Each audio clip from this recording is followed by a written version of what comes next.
Well, welcome everyone to this session of Administrator Issues and Updates on March 6, 2025. Before we begin, I have an announcement, and many of you have heard, but Commissioner Fireside has resigned as of March 7th, 2025, and as a result, I declare a vacancy in position 4 of the Board of County Commissioners. We'll have an opportunity to further discuss this matter later on today's agenda. But for right now, Gary, Administrator, would you please do me a favor and call the roll? Yes, Chair Roberts. Roll call. Commissioner Savas. Present. Commissioner Schrader. Here. Commissioner West. Here. Chair Roberts. Here. All right. Our next issue, Gary, would you please introduce the Yes. first agenda item for us? Yes, thank you, Chair. So as promised, Commissioners, anytime there is a request for consent agenda that is a new item or new request, we come to you first at issues before it comes to the consent agenda, and that is the case for the next 2 topics. First is Medicaid jail care reimbursement grant application. The packet is in, the memo is in your packet. The title itself is Approval of a Grant Application to the Oregon Health Authority for Electronic Health Record Systems for Medicaid Reimbursement of Jail Care. Application value is $1,131,653.48. Funding is through the Oregon Health Authority. No county general funds are involved. Under Sheriff Lee Eby is here from the Sheriff's Office to give you a quick overview and then answer any questions you may have before this goes to consent. Go ahead, Under Sheriff. Thank you, Gary. Is that on? Yes. Okay. Historically, Medicaid has not been able to be provided for coverage for people who are incarcerated. This is changing with a waiver that is being proposed through the OHA and the federal government through what they call the 1115 demonstration waiver. As part of that waiver process, OHA's set aside some funds to help infrastructure for jails to start preparing for this potential billing in 2026. So we are asking for approval of this grant to upgrade electronic health record system and build infrastructure with health record system to allow Clackamas County Jail to generate Medicaid claims under the Centers for Medicaid and Medicaid CMS Waiver 1115. The project will also include the addition of 2 staff members required to fully implement CMS requirements for participation in the reimbursement of health services during incarceration prior to the 90 days prior to their being released. Well, thank you, Lee. We have a couple questions up here. I'm not sure, but I think Commissioner West came on first, so go ahead, Commissioner West. Thank you for coming.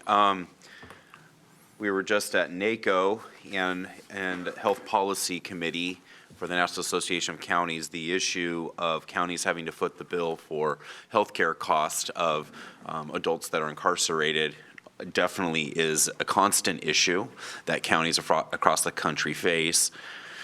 I'm trying to understand maybe where this fits within the 1115 waiver a little better.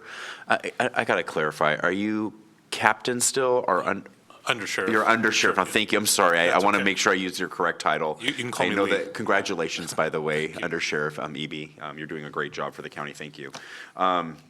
So I want to make sure I'm understanding. So this is about technology information services for those that are transitioning out, like a 90-day transition period out of our jail system, and then it gives them maybe a warm handoff into medical care, back into, with the Oregon Health Plan, back into the community, right? That is accurate. So it's 90 days prior to release, Right. which for our current incarcerated population, the average length of stay is about 10.8 days. So it would cover a vast majority of our individuals who are being released back to the community. But the medication information systems is a big lift to be able to manage medical information and sensitive information for these individuals. Is that correct? So historically, as I mentioned, jails have not been under the federal government been allowed to bill to Medicaid until recently. So all of our systems, while we do have a healthcare record system, Yeah. it does not have the infrastructure to do the billing side, which is very complex. Is it paper charting still? No, all of ours is electronic. All of yours is electronic, okay. Because Yeah. I know the Department of Corrections is mostly across the board still paper. That is accurate. So that would be an even larger lift for somebody like that. Like For Oregon us, State Pen or- it's, yeah. not as big, but we do not have that infrastructure because it just was never available for us to do the billing for the electronics. Okay, and so I know a lot of states or counties are a little bit envious. I actually highlighted a little bit of this at NACO with other counties that were, when we were talking about different policy initiatives. Can you explain, at least for the public, what the 1115 waiver, because all states have Medicaid. I think Washington's called Apple something or Apple, and then we have Medi-Cal for California. We're called Oregon Health Plan. They're all Medicaid. And so we can get exceptions based on helping people augment or have better coverage for value-based care for individuals within Medicaid. We can get exceptions to pay for certain things that otherwise would not be covered within traditional Medicaid. Am I explaining that right? Yeah, so a 1115 waiver is a Medicaid waiver that allows states to apply for federal approval to test new approaches in medical delivery, flexibility in benefits, and eligibility criteria. It relates, in this case, to the incarcerated population, which has historically been excluded from that. The waiver is crucial in expanding that Medicaid coverage to help that, as you mentioned, that warm handoff that we can start in custody, and that way we can bill appropriately for those services. Yeah, this is such a big deal. And then finishing up my questions here. What information system are we using? Are we using Epic within the jail system? No, we have an internal Correct Tech. Okay. It's designed specifically with our vendor that uses like that for electronic health records in the corrections So environment. is this a big upgrade to be able to build Medicaid through this waiver? It's a big upgrade. I don't know of a jail that is currently capable of doing that, and so we're one of the first here in Oregon. We've been dealing with OHA. We're kind of first in line. We've been working with them a lot because we knew that this is a huge benefit not only to our incarcerated population but also to the community. It's my understanding there's not a lot of counties in the nation that are able to do this yet. That is accurate. It's maybe a handful, and we're one of them. Yes, I think the other state that's working right now is California, and even they're not fully implemented yet. It'll be a long process. I can't say it's going to be smooth, but we're ready to take on that challenge. We've been needing this a really long time, so thank you for this. I fully support it, but yeah, thank you. I just wanted to ask my questions. I appreciate it. Thank you. Thank you, Commissioner. Commissioner Savas? Yeah, so there is a vendor. We currently have, did I gather that right? They currently have a vendor that's helping process some of the healthcare claims or needs, right, currently? Our vendor, we cannot bill for stuff that occurs inside the jail because that's why we need the waiver. They assist for those instances that are outside the jail where services are given. They help assist us with taking on those billings. Is there any guarantee this grant goes on in perpetuity or for the staffing part of it? Or how does that work? There's no guarantees. This is a one-time for infrastructure. The hope or the methodology that we're looking is that for those couple individuals that we're trying to utilize to meet the requirements, we would be able to bill for their services once Medicaid, the waiver takes effect. Well, so I want to make, so my colleagues understand where I'm coming from, make my key concern and point. Knowing what we saw at the budget meeting we had here 2 weeks ago with regard to our eventual ending fund balance 30 years from now, just a simple $100,000 annual ongoing cost will undermine our ending fund balance in 30 years. So adding any staff positions, I'm going to be a hawk on it. So my question is, and I don't see anything in here as far as a cost-benefit analysis that's been done. So I'm just wondering if there is, whether it's H3S, I know we have partnerships, the Sheriff's Office has partnerships and we work. I just wondered if there is something we can do to capitalize on the grant, to take advantage of this, but do it in a way that does not, if the funding goes away for any of this, that we're not stuck with FTEs, and we don't have to lay off anyone. That's the part I have a little bit of heartburn with, and there's not much in here that speaks to that at all. Can you help me with that? Sure. So the unfortunate part is not knowing, as OHA is still developing with the federal government, what all the reimbursement rates will be. It's hard to create a cost-benefit analysis. What we did do is we kind of looked at, some of our partners out in the community and how they do billing. Granted, it's not a one-for-one, because it is a different environment, and it'll be different because we can only do for 90 days. But we definitely believe that there will be a huge cost benefit, which is why we've seen the support of both NACO and the National Sheriff's Association, because of the cost of healthcare, especially for those incarcerated. It just continues to rise, and this is a way to not only capitalize on trying to get some of that back, but also a way for us to start looking at services that we may not have been able to do before because we did not have the funds. So when we look at those two positions, one of them to meet the CMS requirement, one of them is for the purposes of actually enrolling people into that to take advantage of that. So it's the process to get that money back for us as a community. Yeah, I guess, so the other question, I can see Mary in the audience, but I'm just wondering if there is a opportunity to use existing staff, let's say H3S staff, to process that and avoid any ongoing costs that we can't recover from, not knowing, I appreciate the fact that there will be a benefit, but I'm not seeing the math potential, I know you can't nail that down, but there's got to be an estimate, high, low, of what the cost would be and what the benefit would be. I'm just concerned that if there's a cliff and this funding goes away or this opportunity goes away, then we're stuck, and we can't afford it. So that's what I'm looking for. I'm looking for the numbers that justify this mathematically, that does not hinder our long-term budget forecasting. I totally understand what you're saying, Commissioner, about that. Unfortunately, again, like I mentioned, nobody in the state really does this yet, and so it's so hard to predict exactly what those numbers are going to look like as we start the billing process. And it will, even once we start into it, as we know with Medicaid, it takes a while for reimbursements to come back based on the way you build it.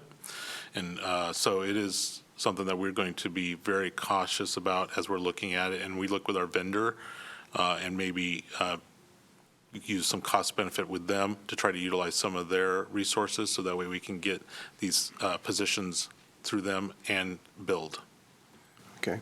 So on this in this grant application, do we have any idea what the time period is for that to receive notice of whether or not we were successful? And I'm looking at Gary a little bit. Is there a window where you can get some of the cost benefit, and if we win the grant, we realize it may not be prudent to do that, can we just not accept the grant?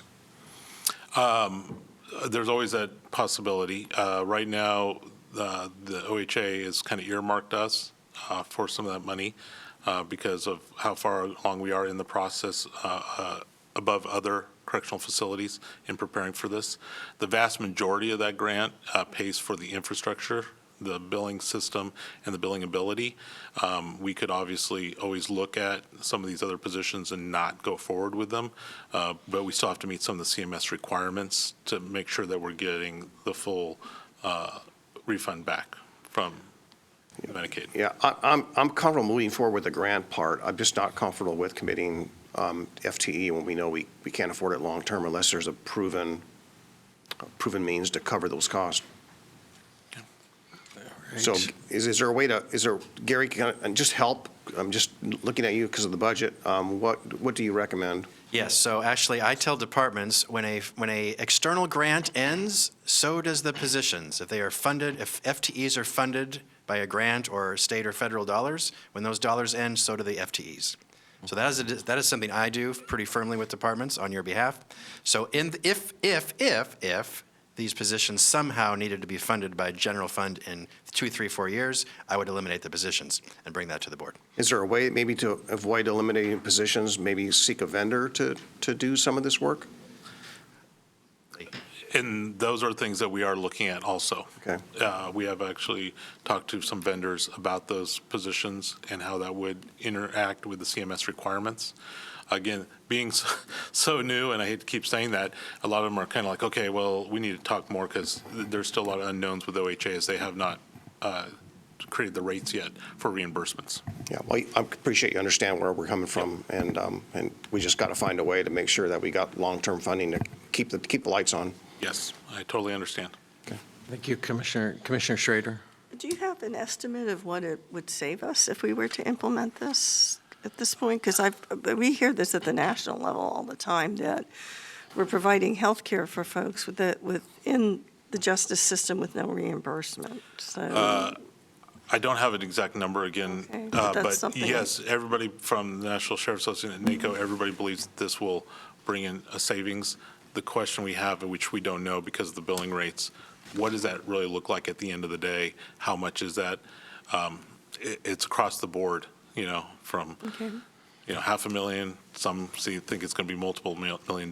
I just don't have a good answer because we don't know what the billing rates are yet. Thank you. Thanks. Commissioner West. I anticipate it to be quite significant. Am I correct that we're in the 1115 waiver cycle between 2022 and 2027? That is accurate, yes. Do we expect this programming to go through 27 at least? That is the general consensus. However, there's a lot of ifs and changes that could happen, but right now, that's what it appears. Are we up and running when? When is go time? We will be, yes, because go time will probably be in January 2026. So we may have like a year? Yeah, and we think we will be pretty close. The question still is about, again, OHA and the feds, if they're all ready to. We're all kind of walking at a different pace and trying to get things done. Yeah, I hope that this ends up being a phenomenal example in partnership with Medicaid. I think this is long overdue. And I hope I'm anxious and excited to see the type of savings and maybe the additional coverage we can provide to individuals who need it and help stabilizing them. So, yeah, thank you for this. Yeah, I just, first of all, want to commend Lee Eby for his great work at the jail. He's ran that jail for a long time and made dramatic improvements in healthcare, and particularly also for those that struggle with mental illness and addiction, and has really been on the cutting edge of really providing great healthcare and then a transition into the community and other treatment programs. So I want to give a big shout out to Lee on that. I also, I think it is obviously using technology here. It's authorizing an electronic health record system for Medicare reimbursement for jails. And I know one of our biggest costs, just because I was kind of sitting where you were a little bit, is huge. And we can have somebody on dialysis that we're having to transport every day. We've had people that have gone to ICU, the NIC unit when they're pregnant, and it can really devastate a county budget. So having the opportunity of any kind of reimbursement is just huge. So I commend you for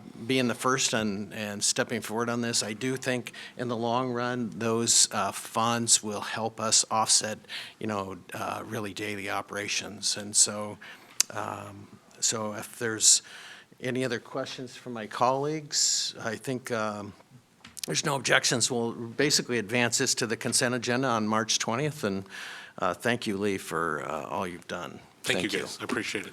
Thank you. Gary, what do we have up next? Thank you. Next, similar, this is a future request for consent agenda. It's new and new to you. Want to discuss it with you first. This is Ant Farm Malala Resource Center agreement.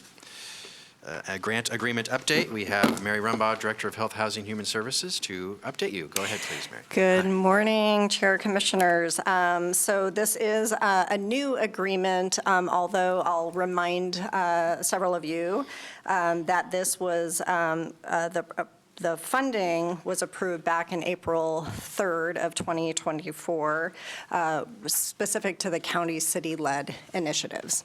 So we had done a notice of funding opportunity the previous year. Ant Farm did present a proposal that was approved in that first round of funding, and this was for capital acquisition and improvements of a property in Molalla for use of a supported services resource center. We worked collaboratively with the city of Molalla, and in your packet is also a letter of support from the city of Molalla. So we're here. We are ready for them to receive the funds so that they can acquire the property, and that needs to be done by the end of this month. So we're here just to answer any questions that you might have, and then it will be going to consent so that we can go ahead and get the dollars out the door for their acquisition. Great. Questions? Commissioner Savas. Yeah, so question, is Canby anywhere involved in this or required to participate in this? Or I could have gotten confused the other night when the mayor of Malala was before us talking about, I think this, but maybe not. Maybe I'm confusing it with something else or mixing it up with something else. So has nothing to do with City of Canby at all? You might be thinking about the partnership with the City of Malala and City of Canby on the behavioral health clinician. Okay, that's probably what it is That then. is a shared position, and that was part of the city-led initiative as well. But that's So not- this- but that's not This is this. different. This is Okay. Ant Farm, specific to Ant Farm. You guys know Ant Farm really well, and Sandy, correct? So this is now their footprint with the resource center in Malala. Yeah, I know we've heard a lot from Malala about the length of time this has taken, so it seems that can you just elaborate a little bit on that as to, is it just literally the acquisition aspects are just complex and they take time? If it would be okay with County Administrator, if I could have Vahid Brown come up, and he has a little more background on this. And again, I could be confusing this with something else, but I heard to think that we haven't received the check yet or whatever it may be, and that could be the other item. Two different, perhaps, county, city-led initiatives here I'm confusing. Good morning, Commissioner Savas. I'm Vahid Brown, Deputy Director, Housing and Community Development. Yeah, I think the City of Malala's concern about the time was with respect to the agreement with the City of Canby for the shared behavioral health position that Mary referred to. That agreement is with the City of Canby for their review and red lines, and so we're almost complete. We're almost to the point to getting that done. The property search, was had to kind of be restarted. The initial proposal from Ant Farm at the time that the funding award was approved was focusing on a different property, and that property came off the market, and so we had to kind of go through the process again, because when the initial funds were awarded to Ant Farm, they were part of the city-led initiatives proposal, as Mary mentioned, and so we required Ant Farm to go back to the City of Malala. We went as well to provide our perspective to the city about this process and affirm that the City of Malala was in support of the purchase of an alternative property.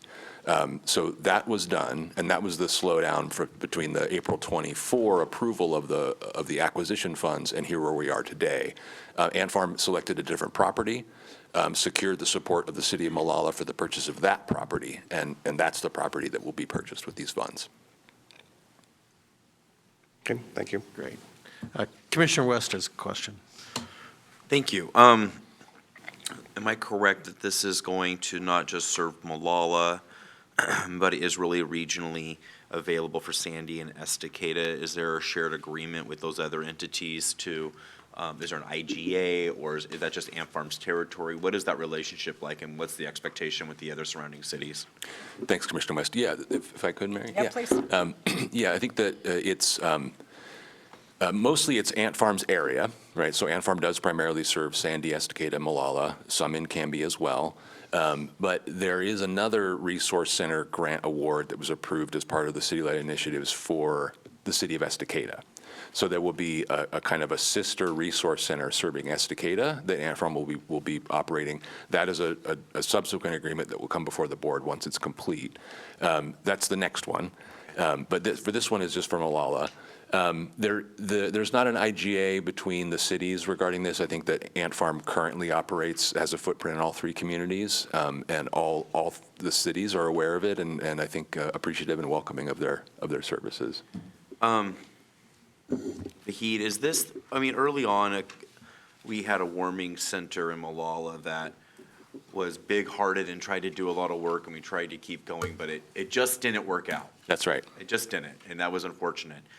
Is this a bigger, better collaborative pivot to say we're not giving up on this, we see the good in it, and this is the warming center 2.0 with everybody on board? That's right, Commissioner West. Yeah, I think that's exactly right. We learned from that experience, when the city of Malala a couple of years ago voted to cancel the lease agreement with Malala Hope, which operated the warming shelter, that when we had a proposal from a nonprofit in the rural communities proposing some services programs to serve people experiencing homelessness, we said, great, we love the idea. We need to hear loud and clear from the city that they're fully on board. And so when the very first time that we saw a proposal for these resource centers come to us, it was in 2022, when we did the resource center, the Supportive Services Resource Center NOFO. The first outcome of that NOFO was the grant award to the Homeless Solutions Coalition of Clackamas County for their resource center in Oregon City, which is now called the Caring Place. There were 2 conditional awards that we provided to Ant Farm at that time related to their Estacada and Molalla proposals. And the condition of those conditional awards were you need to secure the unambiguous support of the cities. Adam Brown and I, who was a staff at that time, went to speak to the 2 city councils about it and said, this is, just so you're clear, we've provided this organization with a conditional award, but we're not moving forward without this council's support. And so that was where we left it.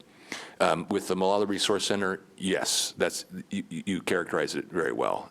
This is we've done the groundwork first to ensure that the community is fully on board, and so that we're not going to be in a place where we were with Molalla Hope, where the city council said, this is not meeting the city's needs, and we want to go in a different direction. When is the ribbon cutting estimated to be? I don't know. That's a good question. I'll have to get back I to look you. forward to that, and this is much needed in the area. Watching where we came from 2 years ago to where we're at today is very exciting. It makes me happy. So, yeah, good work. And, yeah, I'll be supporting this. Thank you, Commissioner West. Commissioner Schrader. So there's another organization in Canby called the Canby Center. Has there been like a liaison between Ant Farm and them or anything? Because they're doing great work. They are doing underserved great work. Population, so. Yes, and there are connections between Ant Farm and the Canby Center, and the Canby Center also received a grant award through the city-led initiatives. Okay, that's what I thought. I know we gave them ARPA dollars, and I know they're seeking more money from the state to complete their expansion too. So, okay, thank you for that. All right, seeing no other questions or objections, we'll advance this item to the consent agenda for March 20th. Thank you both so much to our business meeting. And I'll turn to you, Gary. What's up next? Thank you. Next, advisory board and commission appointments. Andrew, go ahead, please. Mr. Chair, the Tourism Development Council currently has 3 openings on their commission due to term expirations. Recruitment opened to the public in November of 2024 and closed in December of 2024. Through this recruitment process, 8 applications were received and 3 are recommended for appointment. The recommendation is as follows. Amy Barton to a first full term ending in 2028.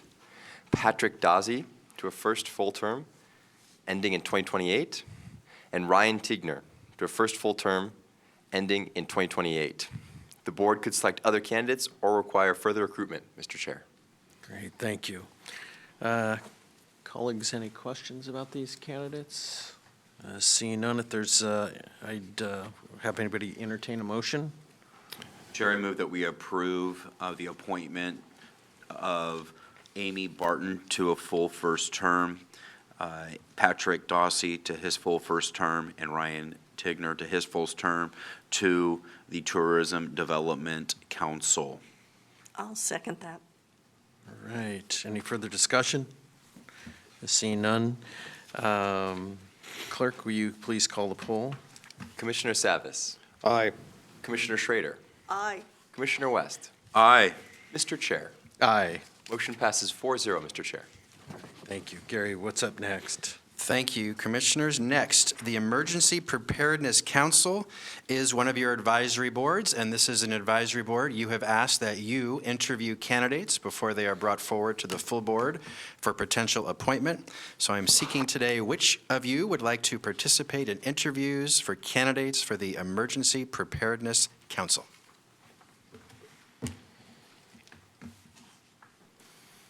I'm looking around at my colleagues. I see them all raising their hands. That was Commissioner West, sorry. That's okay. I was not raising my hand. I was pointing at my light. Can you give us a little history of this board, its effectiveness, what it's been doing, and its previous meetings been like, and we ever even developed a quorum? Yes, so the Board of County Commissioners, you created this advisory board in 2021 After we had two very serious emergencies in Clackamas County, disaster preparedness events in Clackamas County the year before in 2020, the wildfires and then the ice storm in early 2021. So this is a request to the Board of Commissioners, and the intent was to collect members of the community who have experience in disaster and emergency preparedness to advise you going forward on future events, to sort of be call to action volunteers in the community who'd kind of be our first point of contact when there was an event that we would call to action, but mostly just to be available to you and advise you going forward. Each of you as commissioners agreed to sit on that panel as well and attend subcommittee meetings. And while it had an amazingly effective start, it slowly started to dwindle, where commissioners were not able to attend the meetings as regularly. The quorum of the group started to dwindle. Members started to leave the group. I think because there was a confusion on what their role was, frankly, although we did rectify and clear that up in the coming months. And so the committee still exists, but it is not what it once was. So certainly that's a question for the board if you even want to continue this group. But today the question, though, is do you want to help interview candidates for the group? And if so, that is something you could charge the committee with in the future, should this committee exist and should its charge be changed. So the question is is there a lot of like evidence or examples of committees like this in other jurisdictions being successful and robust in helping with emergency preparedness, which we all take very seriously? We've done a pretty good job at. I just kind of want to know, is this a feel-good, or is this essential and necessary to be effective during an emergency? I don't have an answer to that. I'd have to ask our disaster management staff for their opinion on that. So I'll have to get back to you on that. Commissioner Savas. Yeah, Gary, this is the one that followed the fires, right? And it was something that Chair Smith felt pretty passionately about, that we put this together, and I thought that she would, assure that, participation from the board would be ever present, and it has dwindled. I've attended meetings, and it's at times they've expressed concerns about attendance and what they can do in their mission. So, I think it's wise to touch base with them and ask them what they recommend. And I think this might also be a perfect opportunity for the chair to engage in this as well, in this conversation with them, and make sure it's something that we want to proceed with. We'll be talking, I assume, tomorrow or the next day in our retreat about assignments. And so, but we have a number of committees. I know COVID's been a big disruption, the fires, the ice storm, has been a lot of disruptions, but I really believe that if we're going to continue this, we need to have a presence there from a board member or two.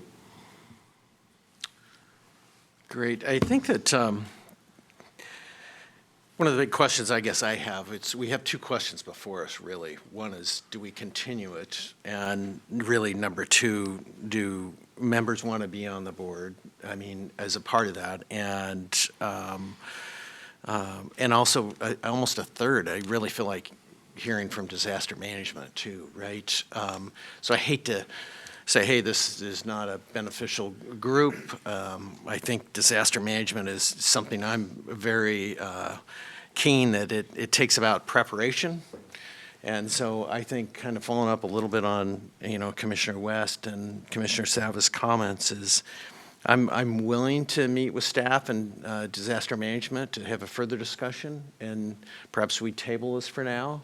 If is that kind of an agreement with? And if there was another commissioner that would be willing to join me in this endeavor, I always like to have more than just one. I'd be willing. I used to do disaster management way back in the day. I remember, and I think I still get all the information from the RDPO meetings, the regional disaster, yeah. Okay.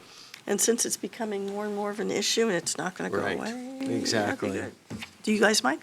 So- Not at all. If Chair Roberts and Commissioner Schrader want to dig into this a little bit and bring back a recommendation, Okay. please That'd be fun. take the lead.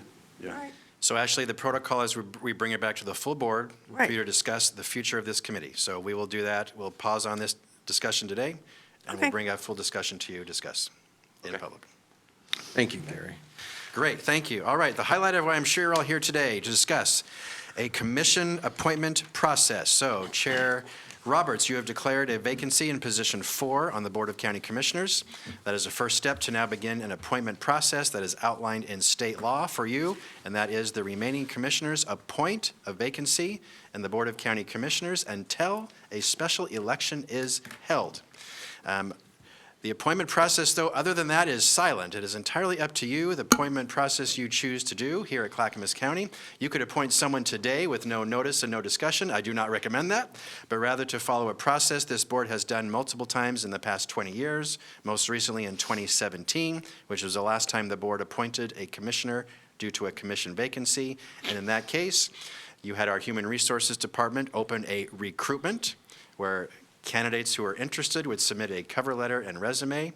They would answer 1 or 2 questions as part of the application process, which is the document on your dais. I know you were confusion earlier. That is potential questions you could have as part of the application process. 1, to see if the candidates can write well, but 2nd, to answer some general questions to help you as you screen down the number of candidates. After you pick a closing date for these applications, you as a board would review all of the applications.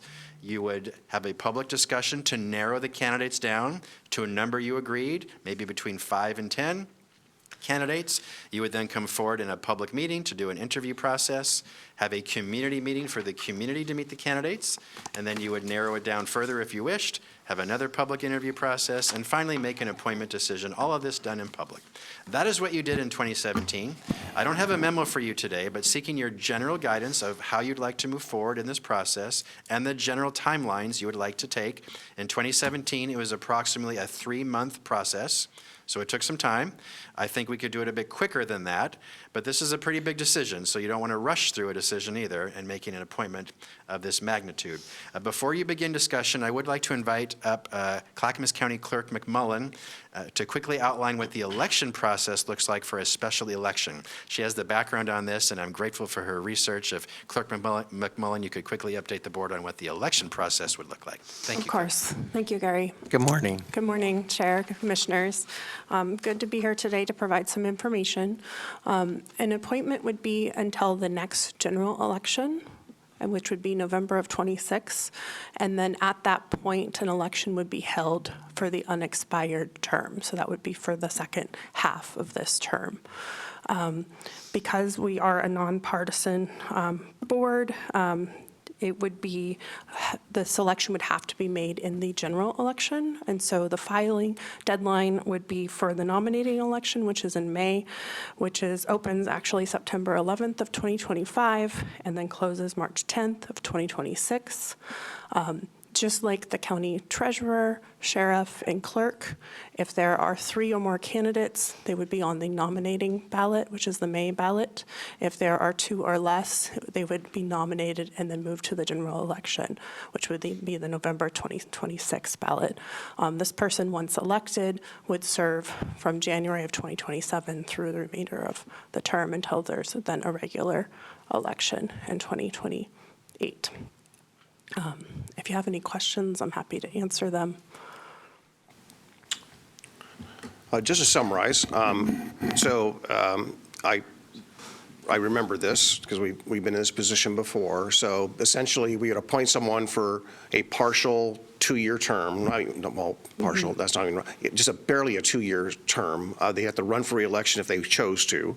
And then when that election was held in November of 26, it'll be only for a 2-year term, and Yes. keeping that rotation for that seat the same. So Yes, that's correct. it goes back to a 4-year cycle after that election in 26. Yes, it does for nonpartisan commissioners. Right. Great. Thank you. Commissioner West has a question. You might have answered it. Because it's nonpartisan, these seats aren't party affiliated at all. So what is the qualification for someone to seek the seat to be on the ballot? So you have to be an elector, so a registered voter in the district, so in the county, and have been so for at least a year. And really, that is the only qualification. You have to be eligible to vote and lived in the county for 1 year. Yes. Okay. And age 18 or over. Yes. 18, okay, 18 or over. Which means, because you have to be 18 to be able to vote too, right? Yeah. Okay. And so then this 2026, that next upcoming election cycle, they would follow it the same as whoever's up in 2026. That is correct for the second half of that unexpired term, so for 2 years. When would there be a May ballot for that person or not? Could you explain that one more time? So because it has to be decided in the general election, if there are 1 or 2 candidates, they would automatically be nominated and go to the general election. If there are 3 or more candidates, they would go to the primary or the nominating election. Okay. Whoever wins the nominating election, they would either go on their own to the general if they won by more than 50%, or they would go, the top 2 would go Okay. to the general election. Kind Okay. of like the same that The just same as it happened does. with the Okay. sheriff, for example, this last election cycle last year. Okay, okay. Thank you. Any other questions? I don't see any. Thank you very much. Of course, yeah. Thank you. Take care. Clerk McMullen. So feedback and direction I'm seeking from you commissioners is, would you like to go through the general process I described of how the board did the recruitment back in 2017, which is Human Resources opens a recruitment to collect resumes and cover letters from people interested, and then it comes to you, and you decide the process from there, interviews and public meetings. Okay. And we can decide if we want to narrow down. I'm sorry. I'm sorry. I'm sorry. That's all right. Commissioner Savis had his hand up. That's okay, yeah. Oh, yeah, well, yes, it's fine. So just experience with this, whether it's been county commission open seats or whether it's been state legislative seats, I always found the appointment process difficult in the sense that a lot of people get very passionate about wanting to be appointed. And if 25 people apply, there's only going to be one appointment. 24 people might be in different modes of unhappiness, and sometimes it's painful. And it's a lot of work to field all the phone calls, and I think typically, as I'm on a commissioner standpoint, the vacancies have been, or not but the applicants have been numbered, 45 to, I don't know, over 100, I think, at one point. So it's a lot of work. I think as people get really wrapped up in this, one thing that I noticed way back was a critical comment after it was all said and done, and someone on the Board of Commissioners said, I'm going to choose X person because X person is, I'm just going to use an example. It's not factual in this case, but I'll just use an example. This person's coming from the South County, and South County's not represented. And the other applicants get upset because, well, geez, if I would have known that, I wouldn't have applied because I live in North County or whatever it may be. So it seems to me that the more clear we are, if we have any preferences or criteria that will aid our selection, I think that we have a responsibility to be transparent and upfront about that as soon as we know. So what I would like to do is, Gary, you've outlined verbally a process, and I know we don't have much time here today, but whether we establish criteria or not, I have a few things I might want to add to questions, but I'm just wondering if the board's interested, if we actually have more, brings back something in writing maybe and more detail next week. But I would like to get this process started, obviously, as soon as possible. But I think it's also fair to let people know what it is we're looking for, if we are looking for anything in particular, or if it's just open. So that's my first question. It's more to my colleagues. Do we want to have some kind of criteria? I do know, for example, another factor that other councils, well, not commissions, but councils, have said, we're going to try and pick someone who's not going to run for the seat in 26 and basically keep the position, basically like a placeholder kind of an approach. We've never done that before. I know a city or two in Clackamas County has done that more than once. So, I just think that whatever it is we do, we ought to be as very upfront about it as possible, because people are going to put a lot of their time and capital and put their name out there, and I just think we owe them as much transparency and honesty about what we're doing. The last thing I want to just say is that I want to make sure that the public part of the interviews, it is public, that we're very transparent, and that the questions are a little bit more in-depth, and we kind of hold people responsible to answering the questions. It has to be, I think, more of an interview process, a public interview process, and it should be softball, 2 or 3 softball questions, and because that doesn't really have the right feel. Just saying. I'd like to see the process improved, and that's what I have. So for my colleagues, maybe to deliberate on a little bit. Thank you, Commissioner Savis. Commissioner West? I 100% agree with you, Commissioner Savas. I had the same concerns. I mean, one of the things I'm wrestling with the most as we have to consider this is, do we have somebody come in, help stabilize things, bring credibility, work hard with us, and knows policy pretty well, can hit the ground running pretty quick, but they may have no desire to go into the election in 26, and so then we're not granting anyone incumbency. So if we were to appoint somebody who plans on running, they're granted the big benefit of incumbency in the race. Or do we want to really bring some long-term stability and work really hard to find a really great person worthy of incumbency and then continually to have long-term stability? Or do we give this back to the voters and let anybody who's eligible to run in the county run? I mean, that's not a black and white decision, but I think we have to make that relatively quickly. Do we take geographical lack of representation in consideration?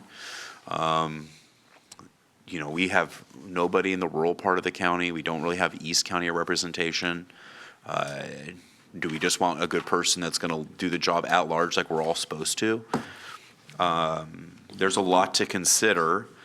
I was hoping at the retreat we could really wrestle with some of this because we are on a time crunch and take the benefit of being sequestered with one another to work this out.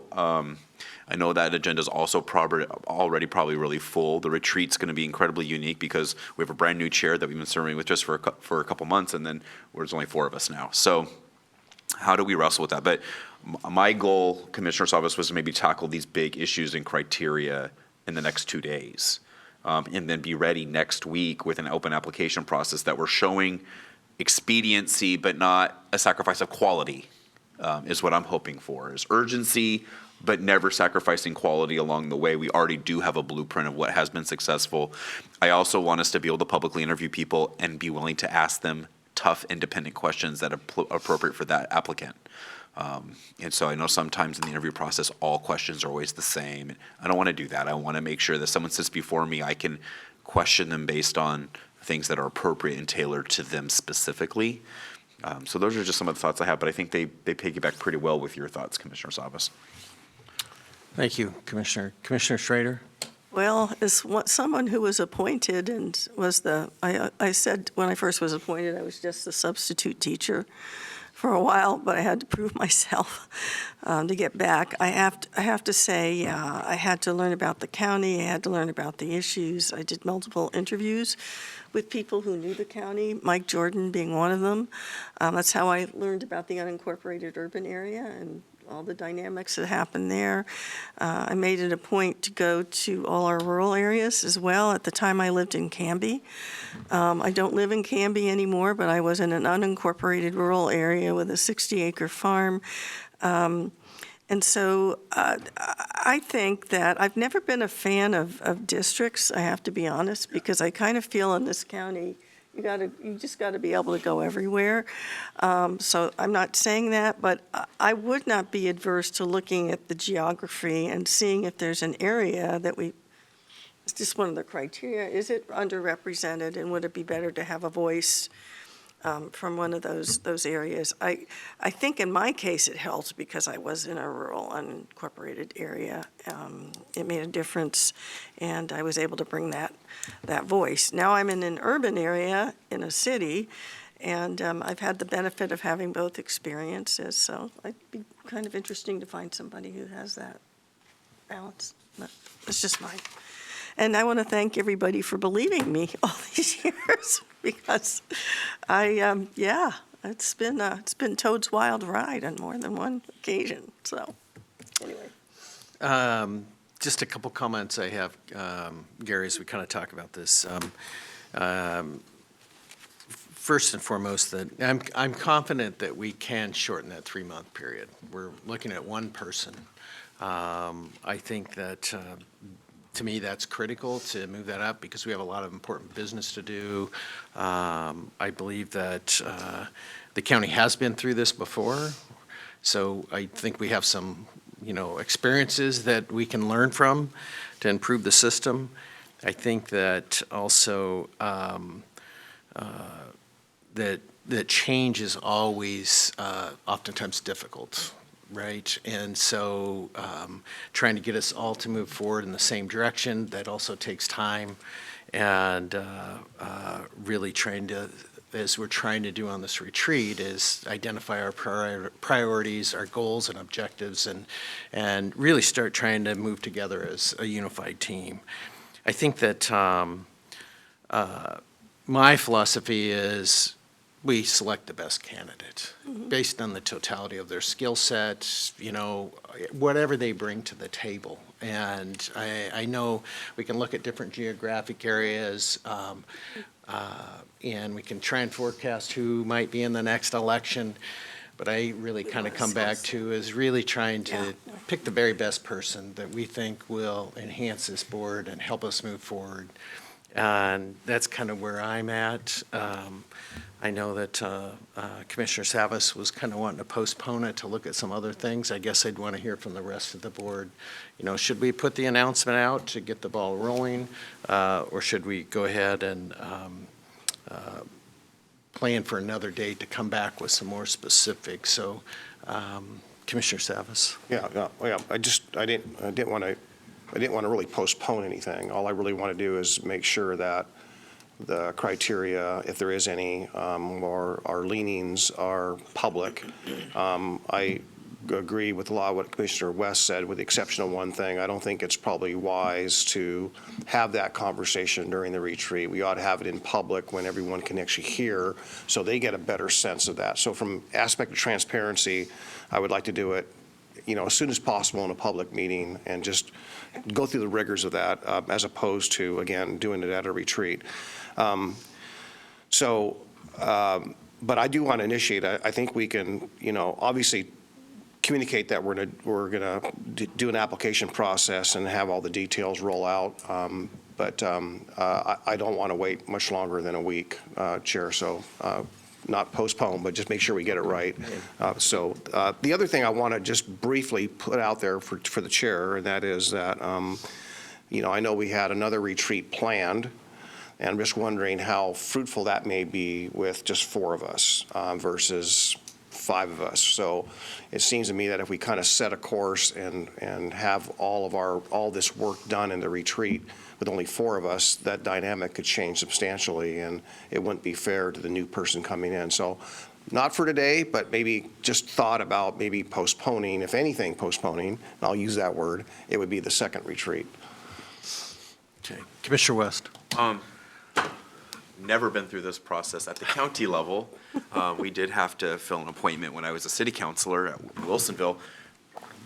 Let me tell you how I envisioned it, maybe process-wise, and completely correct me if I'm wrong, is we have a little conclave gathering and we get a better idea since we're in the same room, and maybe it takes a minute of time to get through it. And then immediately when we're ready to post, that's posted to the public on the website. Here's the application process. Here's the preferred criteria. As you do often with any job posting, you say, hey, here's the job for so-and-so manager. We like 5 years managerial experience. We like da-da-da-da-da-da. And we could just post that along with the public posting on the website. I just feel like it'd be more efficient for us to really kind of wrestle with what we want those qualifications to be, which I don't think is going to be necessarily quick.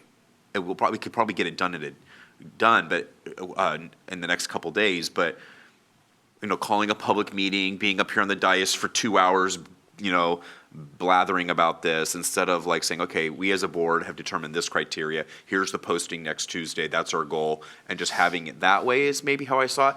Unless it's like, no, we need to sit up here and wrestle with it. I'm fine with that too. I just maybe didn't understand how that process normally looks. I think that, I actually agree with Paul Savas on a couple things. One of which, that we do kind of have a full agenda on the retreat and kind of adding that. I think that should be more of a public forum that we do it. And I think that perhaps, this is where I could turn to Gary, and perhaps you help us, because I think that we're really not that far apart, I believe. And if Gary could just, for example, put together a list, these are decisions that we need to make, I think we could get it done in very short time and really have kind of what that is. And I do like Paul's, I didn't mean to say delay, but postponing or whatever, that if we could keep this within a week to accomplish this. And so I'm just wondering if Gary, I'd like to hear your thoughts, if there's a way we could direct it to you to kind of sort out these little things, districts and that kind of stuff. Gary? Yes, thank you. So yes, your retreat agenda is full. I do not recommend you add this to tomorrow and Thursday. Also, tomorrow and Thursday's retreat, while open to the public, we're not recording it, and it's not audio or visual, so it'll just be handwritten notes, which is allowed. So for the full public participation, I propose next Tuesday at Issues, give me and staff a chance to put in writing the whole process, including recommended criteria based on what I just heard you say, and options for you to consider. So I think pretty efficiently next Tuesday at Issues, you can go through the checklist, decide what you'd like to put in or not to the application, and we can post the application as soon as next Tuesday afternoon, based on your guidance from Tuesday morning. Would that be okay? Commissioner West. Last time you guys went through this process, what was besides the public watching us or sending in an email, was there any process in which the public would weigh in? Or is it just normal business as usual on a Thursday meeting if they have feelings about it? Or where did the public weigh in last time? I'm curious. Right, and you've done it different ways, different times, but in the past, the interviews have always been in the evening, an evening meeting, not a business meeting, but a separate meeting for More people can interviews. come. The public is invited to attend, the public's invited to comment, they can give input to you via email, and otherwise talking with you. One year, we did a community forum, I think at Abernathy Center, where all the candidates were there, roaming, giving speeches, and the members of the public could talk to those candidates, and then did an online survey that the county coordinated to get feedback. So let me put in writing proposals for you, but there's multiple ways for the public to interview feel your included. finalists too and give you input. Yes. Okay. Commissioner Yeah, Savas. Gary, can you remind me, we held the application process from the day we announced it to the day of closure was what, 30 days, 45 days? What was that? In 2017, it was a 30-day process from when you opened an application process to closing it. So you gave 30 days last time. I think that might be a bit long, but something for you to consider. Okay. As long as just in all, to fairness to everyone, we need to be criticized for everything, no matter what we did. Is it too long or is it too short? But I just want to make sure that when we do the blast, that we've covered, PGA covers all the elements and so forth. And I do know the slowest one of all is print, right? And I know there's not a lot of print media out there, but I want to make sure people feel as though, I would have known. There's always those people that come in at the last minute. I didn't know about this, and then suddenly they do, and it's too late. So I just want to make sure we're thoughtful. I'll tell you, from my experience, there'll be a lot of criticisms on almost everything we do. Just be ready for that. Great.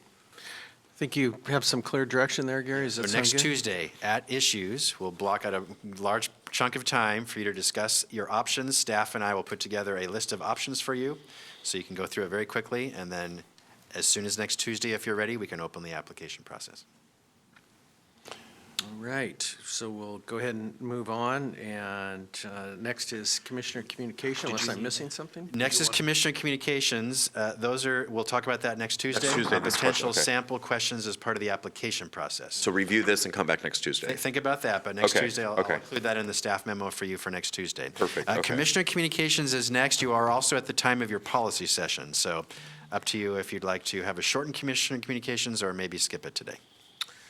Oh, so I'm okay skipping it today. I'll, Talk about NACO. do we have a business meeting Thursday? I just want to get my NACO no business update. We haven't got a chance to do that. We're flexible, the policy session can wait. Do you guys want, I'm open to pushing the NACO update, but we haven't had that chance. It's been a little bit of a whirlwind and. You want to do that on Thursday? I think. Oh, I you was want to do thinking it, about you it. probably have one too. Yeah, you guys want to do one on Thursday? Okay. So there's no business meeting this Thursday, It'll be next Thursday. because you have your retreat the next 2 days. We'll do it all right. We'll just put a pin in it. We have time, Yeah. I'm sorry, I don't want to rush you. You have time to do commissioner communications, and we can do the policy session when you're ready. I'm willing to forego. Yeah. Okay. I'll forego. Okay. So we'll jump right into policy. So Administrator Gary Schmidt, you want to kick us off there? Yes, Chair, would you please convene as the North Clackamas Parks and Recreation District Board? So I will now recess as the Board of County Commissioners and convene as the North Clackamas Parks and Recreational District Board of Directors. Thank you. This is, as sitting as the North Clackamas Parks and Recreation District Board, you are reviewing the North Clackamas Parks and Recreation District Parks and Facilities Naming Policy. Kia Selly, the Director of NCPRD, will present. Go ahead, please, Kia. Thank you, Gary. Good morning, Chair Roberts and directors. My name is Kia Stelly. I'm the NCPRD District Director. I'm here this morning to answer your questions about NCPRD's proposed naming and facilities policy. The current naming policy was approved by the board in 2006 and is now outdated given best practices for naming policies and community engagement. The proposed policy before you was reviewed by the NCPRD District Advisory Committee, and all of their suggestions have been included. I'd like to call your attention to two key changes. First, the proposed policy now only applies to NCPRD-owned assets and not assets owned by others, such as the City of Milwaukee, which owns a number of park properties in the district that are operated and maintained by NCPRD. Also, the second modification is that the DAC will now actually review a naming recommendation before it comes to the board. So NCPRD intends to undertake a naming process actually this summer for the Concord property of improvements that will open in the fall, which will include a renovated community center, a new park, and playground and splash pads. So this is timely for NCPRD. Great. Well, thank you. Looking around, colleagues, questions? I just want to say, just a comment is that the District Advisory Committee reviewed all of this, and the only thing that I think came up, Kia, correct me, was a concern. I think it was actually addressed that there'll be a minimum of X amount of days where notice will be provided, and it wasn't a ceiling, but it was actually a minimum. So we can always, in that case, that concern, make sure we extend really the naming policy public process. But there was a minimum of, 45 days we landed on, right? Correct. Right. Correct. Okay. So just want to give you, just to get a sense of what the DAC was talking about. Great. And Commissioner West? So it's already called the Concord Park or School or whatever, so we're changing it from the Concord, I don't know, it feels like it has a name. So thank you for that question, Director West. So it is actually the site of two former elementary schools, and the current building that stands that will be the new community center for NCPRD actually was the Concord Elementary School. And so we do refer to it as the Concord property or Concord property of improvements, but we haven't gone through any kind of process with the community.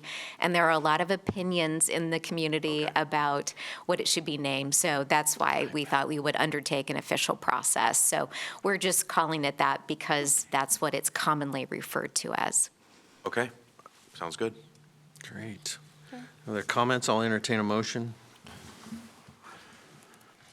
I move we approve the staff recommendation for the naming policy as Second. submitted. Right. Director Savas has moved to approve the North Clackamas Parks Rec and Facility Naming Policy, and Director West has seconded that motion. Any further discussion? Seeing none, Clerk, would you please call the poll? Director Schrader. Aye. Director West. Aye. Director Savas. Aye. Mr. Chair. Aye. Motion passes 4-0, Mr. Chair. And before you leave, I just wanted to extend a big thank you. I've had the opportunity to have a number of meetings with you, and I have been completely impressed about the incredible work you're doing and your knowledge and background. The county's really lucky to have you. And just want to say, you're educating me every time I meet with you about some of the challenges, issues going on at the parks. The Concord property is very exciting. Commissioner Savas took me down there, and it will just be a huge boom to the community. And I know you're right on the front lines dealing with this, so just wanted to extend my personal thanks for what you're doing.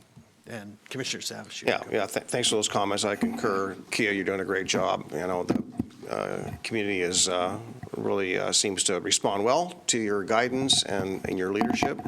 I also want to just mention that I'm looking forward to taking Chair Roberts and whoever the new commissioner is to fill the position out also to see parts of the district that we haven't seen this yet.